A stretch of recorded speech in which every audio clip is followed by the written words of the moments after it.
अस्सलाम वालेकुम स्टूडेंट्स, आज हम प्रॉपर्टीज़ ऑफ न्यूट्रॉन डिस्कस करेंगे। फर्स्ट प्रॉपर्टी है free neutron decay into. Free neutron जब डिके होता है या जब उसकी ब्रेकडाउन होती है तो वो डिके होके कन्वर्ट होता है into a proton, electron and neutrino which is a sub atomic particle. तो न्यूट्रॉन डिके होकर प्रोटॉन, इलेक्ट्रॉन एंड न्यूट्रिनो में कन्वर्ट होता है। Second, neutron can not ionise gases. पीछे आपने जो प्रॉपर्टीज़ पढ़ी हैं इलेक्ट्रॉन्स एंड प्रोटॉन्स की, they can ionise a gas but neutron can not ionise gases. Neutrons gases को आयोनाइज नहीं कर सकता। Neutrons are highly penetrating particles, यानी ये आपने पीछे पढ़ा था प्रोटॉन्स में और इलेक्ट्रॉन्स में कि ये इलेक्ट्रॉन्स पेनिट्रेट कर जाते हैं into a very thin film. किसी भी चीज़ की तो आपका स्मॉल मेटल का पीस हो तो उसमें से पेनिट्रेट करके गुजर जाती हैं। ये हाईली पेनिट्रेटिंग पार्टिकल है, ये किसी भी मटेरियल के अंदर तक जो है वो पेनिट्रेट कर सकती हैं।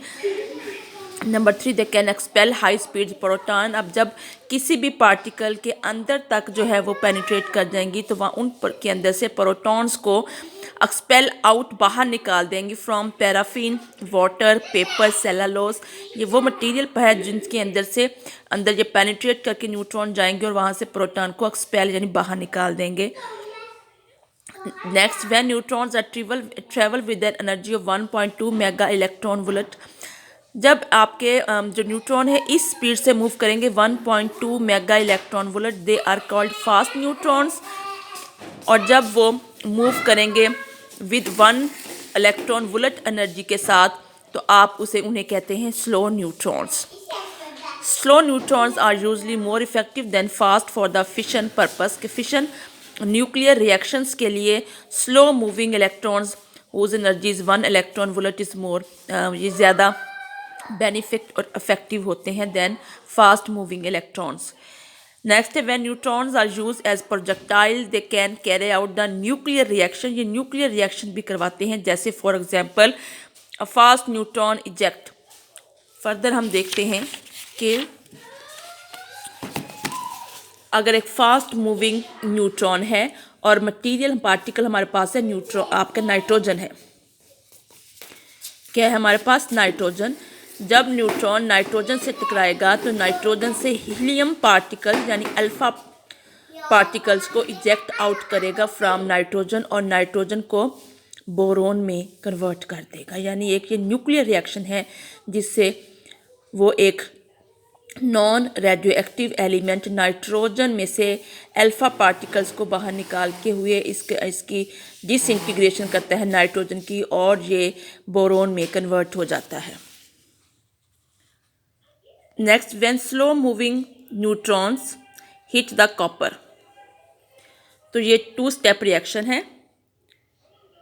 कि आपके पास जब एक न्यूट्रॉन कॉपर को हिट करता है तो कॉपर से वो गैमा रेडिएशंस को इमिट करता है और कॉपर 2965 को कॉपर 2966 में कन्वर्ट करता है। तो न्यूट्रॉन भी एक ऐड हो गया, यानी न्यूट्रॉन ऐड हो जाता है कॉपर में, जिससे 65 एटॉमिक मास कॉपर का 66 एटॉमिक यानी एक आइसोटॉप से कॉपर दूसरे आइसोटॉप में कन्वर्ट हो जाता है।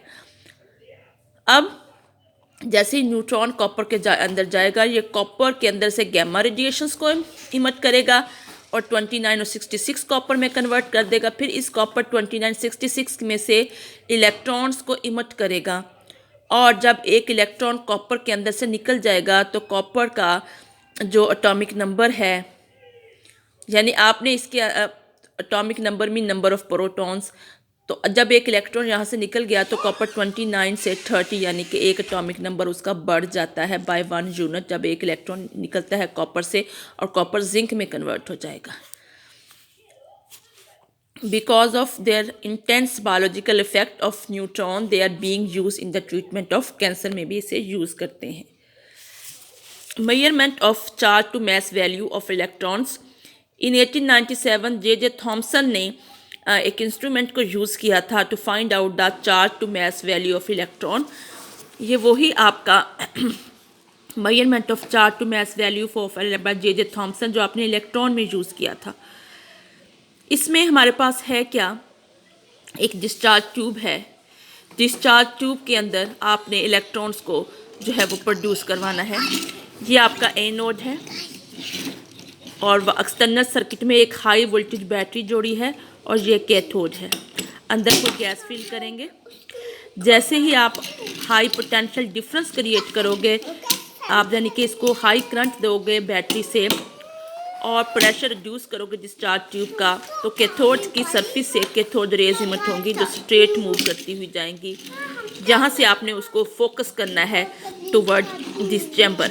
इस चैम्बर में आपने क्या यूज़ किया हुआ, इस चैम्बर में आपने एक तो मैग्नेटिक फील्ड अप्लाई करना है इन रेस के ऊपर, कैथोड रेस के ऊपर, और दूसरी इलेक्ट्रिकल फील्ड अप्लाई करना है। क्या अप्लाई करना है? इलेक्ट्रिकल फील्ड अप्लाई करना है आपने इन रेस के ऊपर। आगे वही आपके पास पॉइंट्स लगे हुए हैं, point number 1, this is point number 1, point number 2 and point number 3। ठीक है, आपने इनके ऊपर क्या अप्लाई करना है? आपने इलेक्ट्रिकल फील्ड भी अप्लाई करना है और मैग्नेटिक फील्ड भी आपने अप्लाई करना है। ये बिल्कुल वैसे ही है जैसे आपने इलेक्ट्रॉन की प्रॉपर्टीज़ में पढ़ा था कि जब आप मैग्नेटिक फील्ड अप्लाई करते हैं तो ये मैग्नेटिक फील्ड तो ये डिफ्लेक्ट होती हैं। ठीक है, और ये पॉइंट नंबर 3 पे आती हैं। जब ये रेज आएंगी और आपने आगे उनके मैग्नेटिक फील्ड अप्लाई किया तो ये डिफ्लेक्ट हो जाएंगे टुवर्ड द पॉइंट नंबर 3। और जब आप मैग्नेटिक फील्ड ऑफ करेंगे और इलेक्ट्रिकल फील्ड अप्लाई करेंगे तो ये इलेक्ट्रिकल फील्ड की वजह से, क्योंकि नेगेटिव रेज हैं, तो जो positive pole of the electrical current जाएंगी और डिफ्लेक्ट करेंगी पॉइंट नंबर 2 पे। अब आपने इलेक्ट्रिकल फील्ड और मैग्नेटिक फील्ड को एक साथ अप्लाई करना है और इनकी स्ट्रेंथ्स को इस तरह सेट करना है कि आपके ये जो कैथोड रेज हैं ना मैग्नेटिक फील्ड की वजह से पॉइंट नंबर 2 पे आए, आपके पॉइंट नंबर 2 पे आए, और ना ही ये इस पॉइंट पे जाएं ड्यू टू इलेक्ट्रिकल फील्ड, बल्कि ये दोनों की स्ट्रेंथ इस तरह आपने एडजस्ट करनी है कि ये ना ऊपर डिफ्लेक्ट हो ना नीचे, बल्कि स्ट्रेट मूव करें और पॉइंट नंबर 1 पे आके जो है वो फॉल करें। इस तरह इन दोनों इलेक्ट्रिकल फील्ड और मैग्नेटिक फील्ड की स्ट्रेंथ्स को उसने बैलेंस करते हुए इनको पॉइंट नंबर 1 पे फॉल करवाया और इस तरह उसने इसकी चार्ज टू मास वैल्यू जो है वो फाइंड कर ली। Both electrical and magnetic fields are then applied simultaneously एक साथ and their strength adjusted in such a way that cathode rays again hit the point number 1, यानी वो स्ट्रेट जाएंगी। In such this way, by comparing the strength of two fields, when can determine the charge per mass value of electron, it comes to be, ये कितना निकला 1.7588 into 10 raised to power 11 column पर kilogram. It means that अगर आपके पास 1 kilogram electron हो तो उनके ऊपर चार्ज कितना होगा 1.7588 into 10 raised to power 11 columns उनके ऊपर चार्ज होगा if you have 1 kg of electron.